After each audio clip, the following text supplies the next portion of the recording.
Okay, guys, so today I brought my good buddy Bryan Appel over. He is a local pedal builder and electrical engineer. He builds amps, pedals, all sorts of interesting things. Cameras. Currently, he's repairing cameras.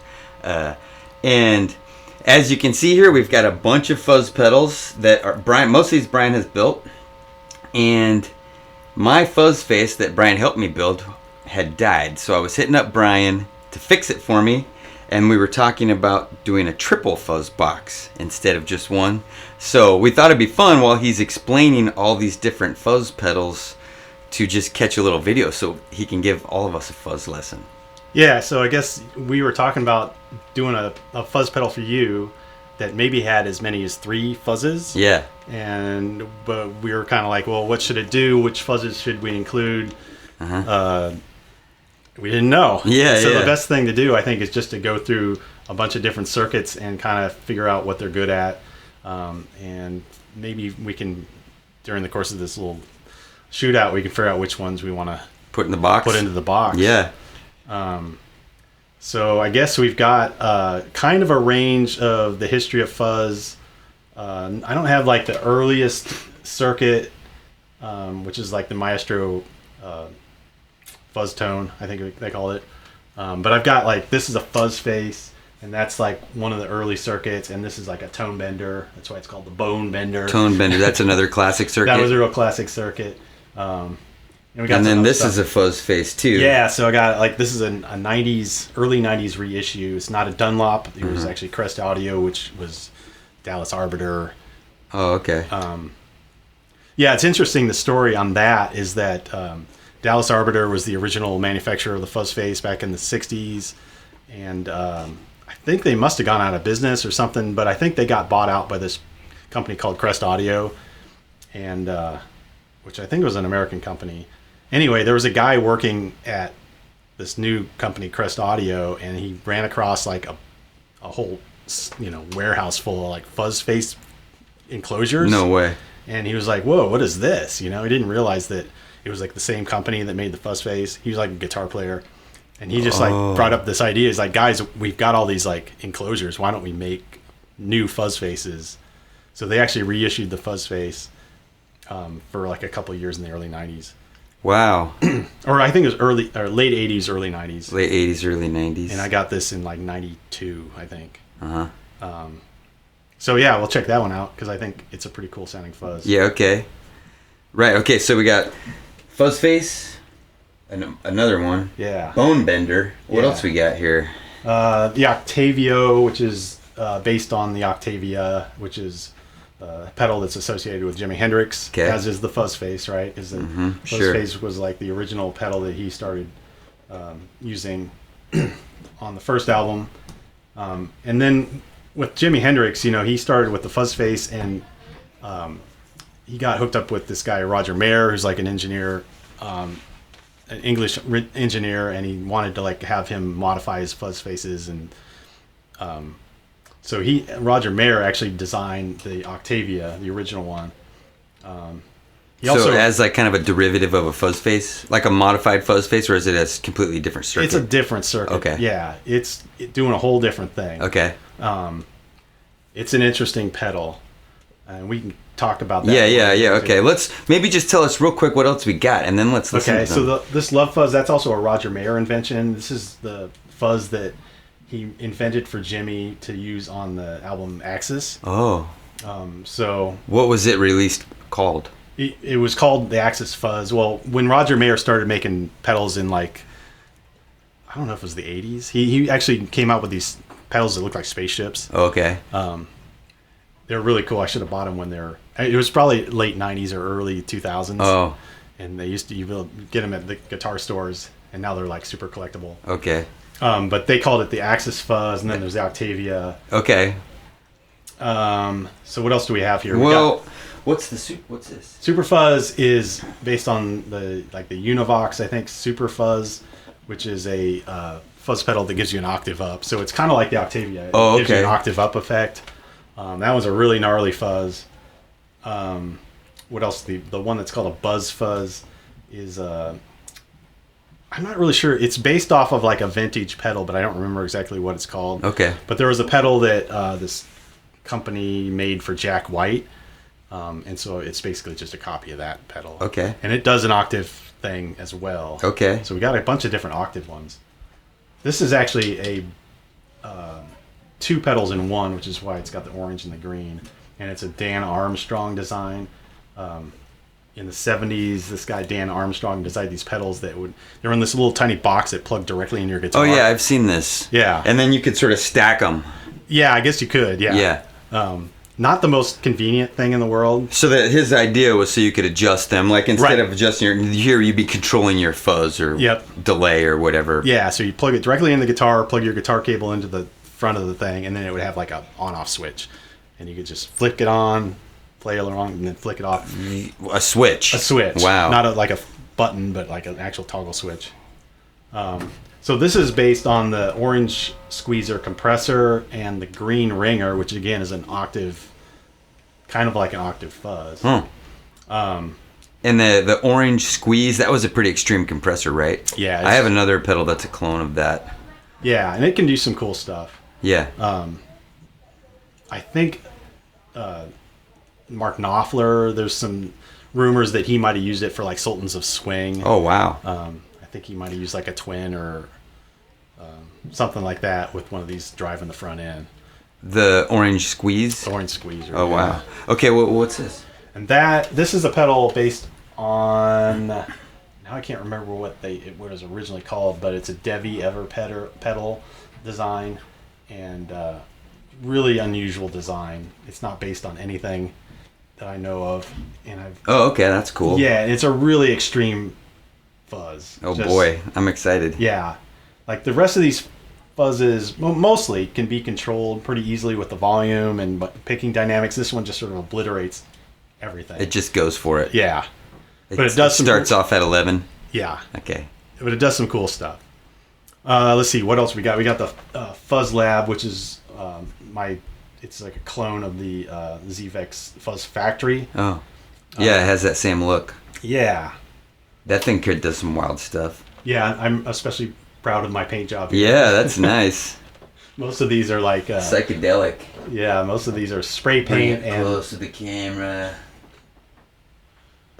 All right, so now what do we got over here? Okay. I mean, I know these are Big Muff, but yeah, so this is the Green Russian Big Muff. Mm-hmm. Came out in the early '90s, I think. I remember. Yeah, this is like early '90s, and this one's an op-amp Big Muff, which came out in maybe the late '70s, I think. Okay. And so that's from the '70s. I think so. Yeah. Wow. Late and then 70s, so yeah. This one you said was from the when? Maybe late '80s, early '90s. So yeah. That's a '70s Big Muff. Okay. Well, maybe should we start ripping through some of these? Yeah, maybe.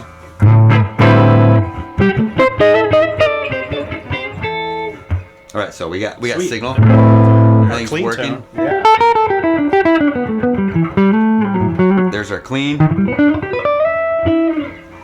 You can push a button. Let's see what happens. Push it. So want me to start? Maybe you should drive. Let's see what happens. Why don't you tell us what happens here? So I turned the gain down on the. It's on.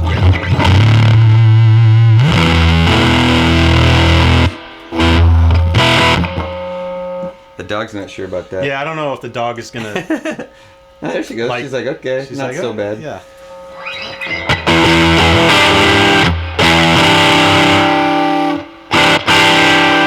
So this is a germanium fuzz face, and maybe I should explain a little bit about that, because back in this was invented in like 67 or 66, something like that, and back in that time period, germanium was the way they used germanium to make transistors, and they.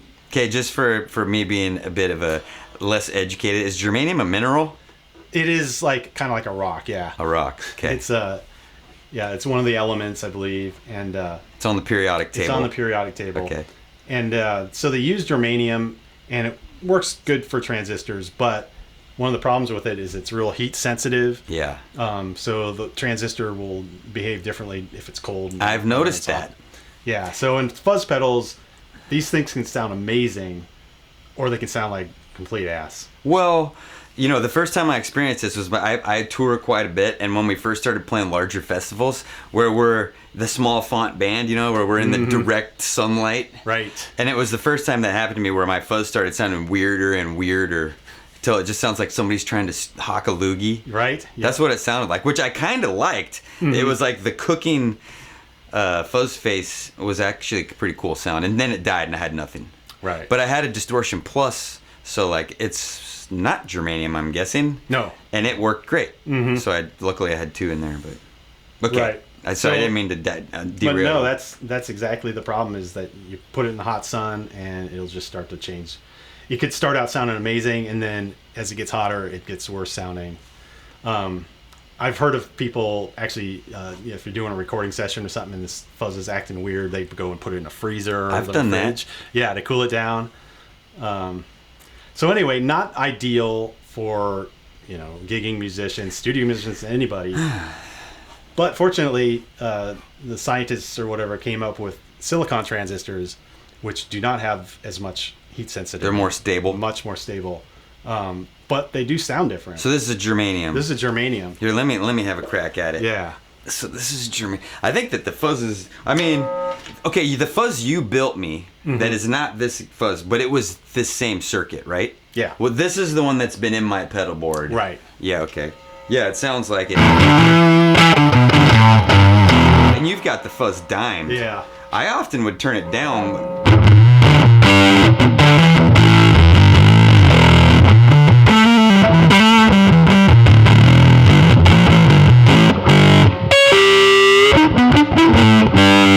All right. That's cool. Yeah.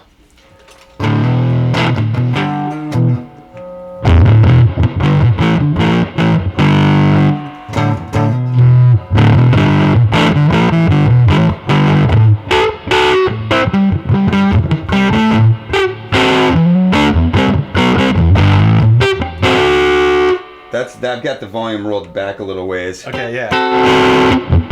Oh no, that's wide open. If I roll it back, we're talking like barely noticeable.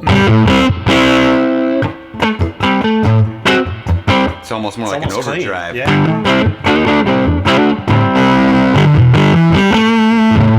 Cool. Yeah. Okay. And that's I one of the remember things, this. like a lot of blues players like the fuzz face circuit, because a good one, you should be able to roll the volume back and actually get pretty much clean too.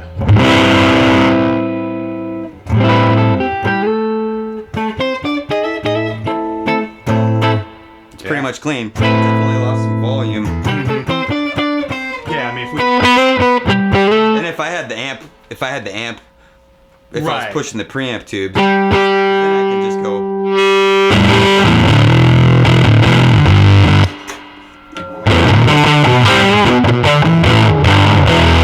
Yeah, that's cool.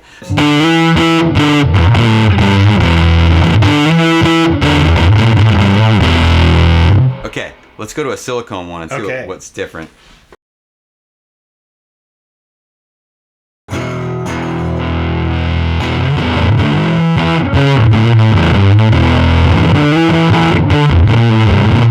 So this is silicone.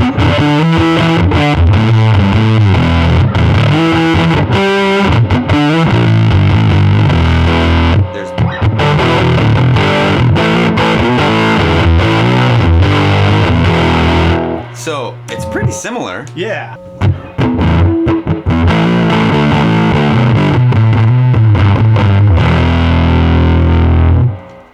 Okay, tell us about this. This is the silicone. So this is the silicone one, and really the only difference, like I said, is the transistors, the type of transistors. Silicon instead of germanium. It's noisier, huh? That's the problem with fuzz pedals; they make a lot of noise. Make noise, yeah. And I should also mention that, like, the fuzz face is one of those circuits. It's such a simple circuit. It's 2 transistors and, like, I don't know, 6 resistors and 3 capacitors or something. It's not very many parts, which is pretty cool. You can modify the circuit in various ways, and everybody's done it too. This circuit has been modified and added to, and for so many like boutique kind of pedals and stuff since its invention, really. So that's really cool. But I was going to mention that because it's so simple, like it really matters. Each component really matters. Oh, okay. And including the battery or the power supply that you use. So, like back in the day, I think, well, first of all, they used to use, what was it, carbon? There's a different battery type. Now we use like alkaline or, you know, whatever the latest battery technology. Yeah, like NiCad and nickel cadmium. Right, but back in the day, they only had one kind of battery, and it wasn't a very good battery. Like it wouldn't last very long. It wouldn't last long. But one of the things that people found when they were playing these pedals is if the battery started to die a little bit, it actually made it sound better. So getting a little bit of voltage sag. That's why some power supplies have a voltage sag. Right, yeah. So you can mimic a cheap dying battery and make your fuzzes a little more delicious. Right. Okay. And I think some fuzz pedals, actually, you know what, the Fuzz Lab or the Fuzz Factory has that control on it. Oh. The you can sort of starve it. Yeah, that one called stab with stability. As you turn it down, it's pulling. It gives it that splatty sound. Yeah. Oh, okay. So we can play with that too. Okay. That one's probably not really what you want on stage because it can do some like uncontrollable, unusable noise. So many things. Yeah. It's almost like its own little synthesizer or something. It kind of is, yeah. Okay. I think there are people that actually there was some band where the guitar player or the bass player or somebody had one of those pedals installed in their instrument. Oh wow! And you know hit it. Sort of like the Orange Squeeze, right? Yeah. Where you could this would actually do something really dramatic. You twist this and things change. Yeah. Yeah. Okay. Okay. So the silicone, I've always thought I really preferred germanium diode pedals, but I would say that right now they don't sound that dramatically different. These two fuzz faces to me. Yeah, I mean there is. Most people would describe the silicon ones as being brighter and maybe a little bit more cutting. You know, just that's what I've heard. But I don't know. Just now, I felt like that sounded pretty nice.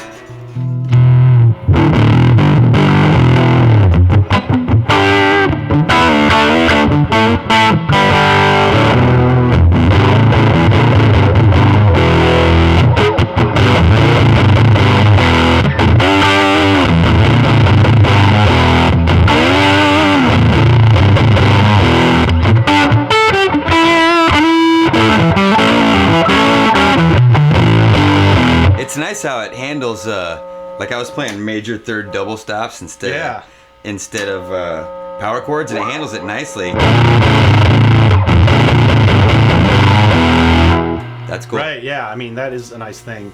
Being able to play at least something a little more complicated than a root fifth. Yeah, that's cool. Okay. Well, then, geez, I don't know. This is entering into being a contender for me, for sure. And I feel like because of the simplicity of this one, it does really well with other things. Like maybe you could take the fuzz face and put some sort of booster in front of it, which maybe we should go to the bone bender or the tone bender next. Because really, the tone bender is just a fuzz face with another transistor amplifier stage driving it.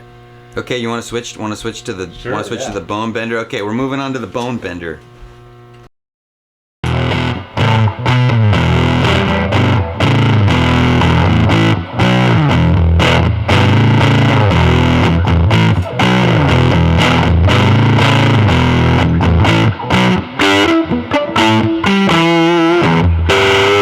Okay. Yeah. I like that. That's awesome. And that's real low fuzz. That's pretty low. I mean, it's almost all the way off. That's all the way down? Yeah. That's minimum fuzz. Yep. That's the least you can do. I really like that. That's awesome. Yeah.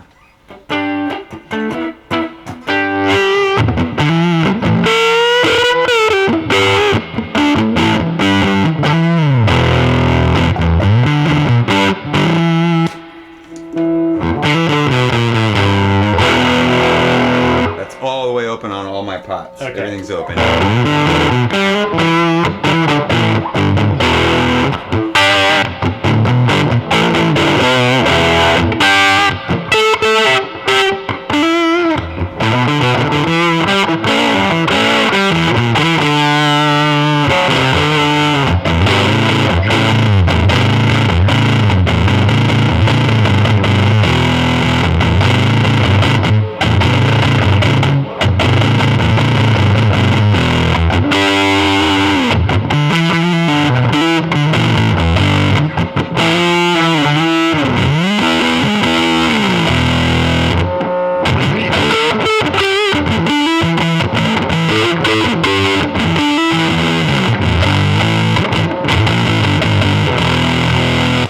that's pretty epic. Yeah, it's getting pretty I mean, metal. yeah, that's serious. So like, so is this one silicone? Yes. Oh no. Is no, this it's not. germanium? It's germanium. Okay. Yeah, it is. And I think like this pedal was most famously used by Jimmy Page in Led Zeppelin. Oh wow. Jeff Beck, I think. Also Oh wow. used Okay. it. So this thing could drop some names if it wanted to. It could, yeah. Yeah. But.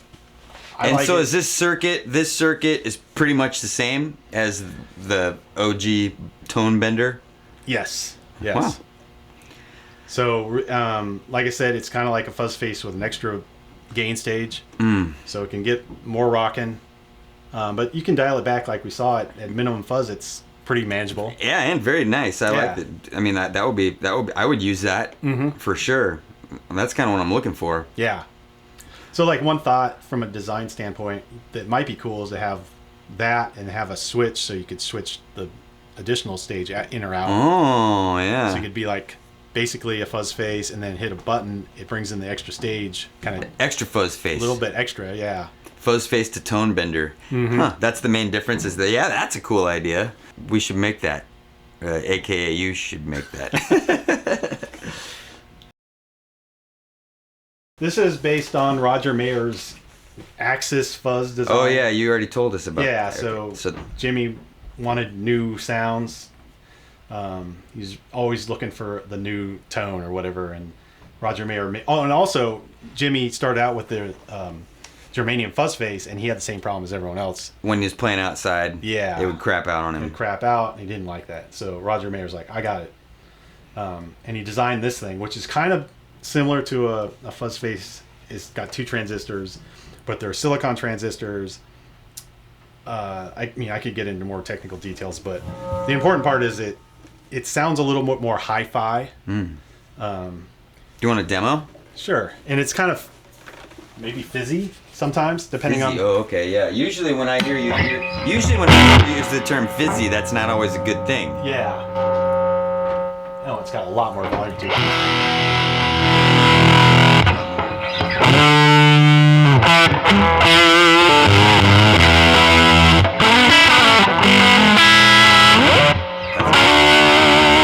Yeah, that's neat.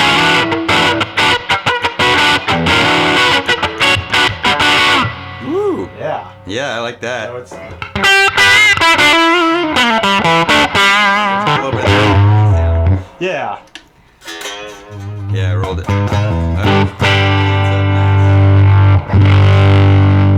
Yeah, so it does do the cleanup thing.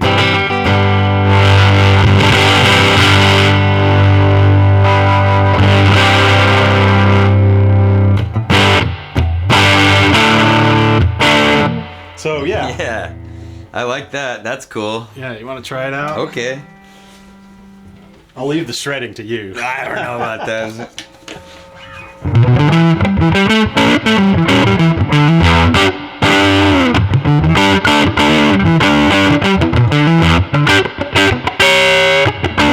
I like how this one's very articulate. It's got some nice like spank up front.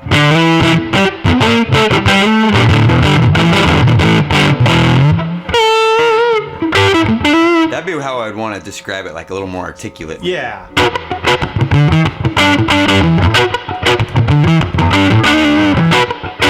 Okay. Yeah, and I guess like the germanium fuzz face, a lot of times people say it's kind of spongy or it's got a bit of a sag to it. Yeah, I would think that's a good way to describe. That's what it feels like. This one feels a little more like when you hit the note, it's like right there. Mm-hmm. Yeah. Even with a little extra.